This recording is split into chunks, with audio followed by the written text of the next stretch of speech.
दोस्तों 100 करोड़ हिंदुओं को मामू बना रहा था सलीम वास्तविक। सिर्फ इस्लाम के खिलाफ बोलकर, यह उसको इस्लामी फोबिया था। जान लेते उस पर आरोप क्या था। उसने 1995 में दिल्ली गोगलपुरी से एक 13 साल के बच्चे को अगवा किया। अगवा करने के बाद उसके बाप से फिरौती मांगी। उसके फैमिली से फिरौती ना मिलने के आवाज में उसको कत्ल कर दिया। अब ये कब का मामला? 1997 में अदालत ने उसे आजीवन कारावास की सजा दी। फिर वो एक जमानत पे बाहर आ गया। आने के बाद उसे बेल मिली सन 2000 में। 2000 के बाद वो कभी भी पेश नहीं हुआ। पेश होने के बाद नाम बदलकर इधर उधर रहता रहा। मूल निवासी जो सलीम वास्तविक था वो शामली उत्तर प्रदेश का था। पिछले 25 साल से वो फरार चल रहा है। इस केस में दिल्ली पुलिस ने गाजियाबाद से उसे अभी पकड़ा। गाजियाबाद कॉलोनी, मैं खुद लोनी का ही रहने वाला हूं। अब वो देखो कैसे इन लोगों को बेवकूफ बना रहा था, कैसे इनकी भावनाओं के साथ खेल रहा था। उसे ये चीजें समझ आ चुकी थी कि इस्लाम के खिलाफ बोलने का मतलब है वायरल, अपने आप को फेमस करना, अपना नाम बड़ा करना। उसने ऐसा ही किया। उसने एक यूट्यूब चैनल बनाया जो खाली व्यूज और पैसा कमाने के लिए बनाया जा रहा था।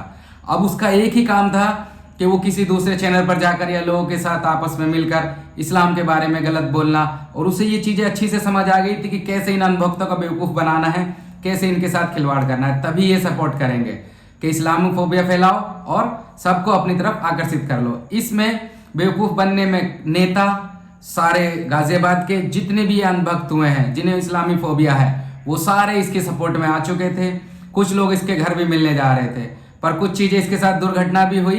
इस चीज को देखते हुए 2 लड़कों ने इस पे कातिलाना हमला किया, इसका गला रेत के हत्या करने की कोशिश करी। पर अच्छा था कि ये बच गया। बचने के बाद हॉस्पिटल से ठीक होकर आ गया। उन दोनों को एनकाउंटर में मार दिया गया। ये भी कुछ हद तक सही था, क्योंकि किसी का भी कत्ल करना अच्छी बात नहीं। अब इसने जो कत्ल किया उस बच्चे का, उसका हिसाब कौन होगा? उसके पेरेंट्स को क्या न्याय मिल पाएगा या नहीं मिल पाएगा? ये 30 से 25 सालों से फरार चल रहा है, नाम बदल के इधर उधर रह रहा है, कंट्रोवर्सी क्रिएट कर रहा है, सारे चैनल पर बैठ रहा है, यूट्यूब से पैसा कमाने लग रहा है। तो इसका कोई हिसाब होगा? ये बाद में देखते हैं क्या होता है। बट खुदा की लाठी में देर है अंधेर नहीं है।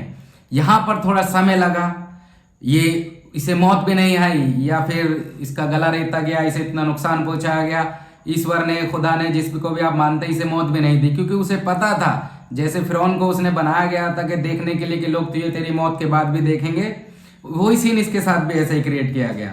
मौत नहीं आई, ओके ठीक हो गया। ठीक होने के बाद घर आया। अभी इसकी कंडीशन क्रिटिकल है, इतनी अच्छी कंडीशन नहीं कि ठीक से चल सके, खा सके, बात कर सके।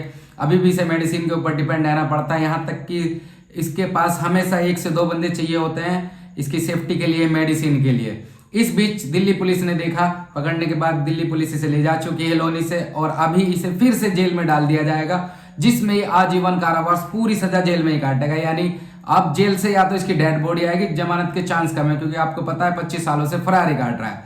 इसके पास एक यूट्यूब चैनल भी है जिसे ये ऑपरेट कर रहा था। पर मुझे ये समझ नहीं आ रहा कि देश को किस मानसिकता की तरफ ले जा चुके हैं लोग।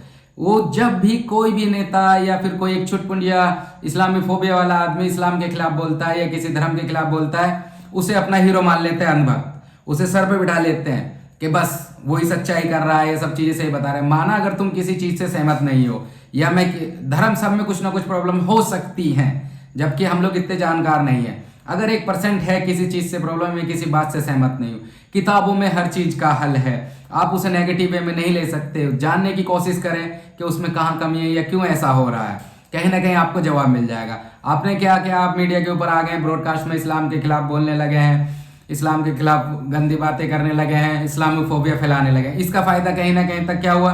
गाजियाबाद के जितने भी टटपुंजा नेता थे वो सब इसके सपोर्ट में आ गए। अब आएंगे वो सपोर्ट में। अब उन्हें पता चलेगा ये कैसे बेवकूफ बना रहा था पिछले 25 सालों से। ये खुद एक हिंदू बच्चे के कत्ल का गुनाहगार है, जिसमें फिरौती ना मिलने पे इसने उसको मार दिया। इसके साथ एक साथी और था और फरारी पे है। अब क्या होगा? न्याय मिलेगा? जबकि ये घटना अच्छी नहीं है, बहुत दुखद घटना है। किसी की भी हत्या करना है या किसी भी क्राइम में फंसना, मैं इसको बिल्कुल सिरे से नकारता हूं और इसकी आलोचना भी करता हूं। जो इसने किया, ये जो इसके साथ हुआ, पहले जिन्होंने इस पर जानलेवा हमला किया, वो भी आलोचना के लायक है। पर यह व्यक्ति एक क्रिमिनल प्रवृत्ति का व्यक्ति है। 25 से 30 साल पहले ये क्राइम कर चुका है, करने के बाद अपने नाम बदलकर इधर उधर रह रहा है। प्रॉपर ये शामली से, उत्तर प्रदेश से रहने वाला। उसके बाद भी इसने 25 साल कानून की आंखों में धूल झोंक दिया। तो आप समझ सकते हैं कितना मास्टरमाइंड होगा। फिर उसके बाद सोशल मीडिया से रेवेन्यू जनरेट कर रहा है, या अपने यूट्यूब चैनल बनाकर वहां से रेवेन्यू जनरेट कर रहा है, ऊपर से पब्लिक को बेवकूफ बना रहा है, प्लस इसे फंड भी मिल रहा है। जो टटपुंजिया छोटे मोटे नेता है वो इसे फंड दे रहे हैं, सपोर्ट दे रहे हैं, जैसे कि गाजियाबाद के, मैं नाम नहीं लेता या नाम भूल भी रहा हूँ मैं उनका, वो इसे सपोर्ट कर रहे हैं कि भाई इसे पैसा मिलेगा। तो अब आपको ये तय करना है कि कौन सही है या कौन गलत है, आपको किस रास्ते पे चलना है। आपको धर्म की राजनीति करनी है या धर्म के खिलाफ बोलने वाले लोगों को फॉलो करना है या नहीं करना है। सबसे अच्छा डिसीजन है आप किताबों की तरफ आए, अपने आप को एजुकेटेड बनाएं। एजुकेटेड जब आप बनेंगे, अपने आप को इंप्रूव करेंगे, आपके पास एजुकेशन होगी, तो इसके जैसे लोग आपको कभी भी कैसे भी बेवकूफ़ नहीं बना सकते हैं। ये इस्लाम के खिलाफ बोलता है, मैंने कभी भी इसको फॉलो नहीं किया, या मेरे दोस्त हैं जो मेरे जानने वाले, उन्होंने कभी इसकी बात नहीं सुनी, क्योंकि सब कुछ किताबों में है। जो भी ये उल्टा सीधा बोल रहा है, आप किताब खोलो, चेक कर लो। आप पढ़े लिखे लोग हैं, यदि आप पढ़े लिखे नहीं, उसके बाद भी आप एआई टूल यूज कर सकते हैं, ग्रोक कर सकते हैं, जिमिनी कर सकते हैं, उसके बाद चैट जीपीटी भी कर सकते हैं। ये जो जो भी उल्टी पुल्टी बकवास किए जा रहे हैं, उनके खिलाफ जाकर आप खुद फैक्ट चेक करो और सुनो।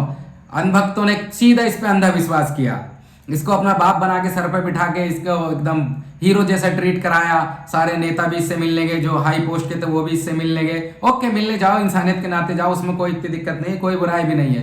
पर जो इसके कारनामे हुए, जो इसने एक हिंदू बच्चे का कत्ल किया, अब इसके बारे में आपकी क्या राय है, ये एंड तक वीडियो देखिएगा और मुझे बताइएगा जरूर कि आपकी क्या राय होती है इस वीडियो के लिए।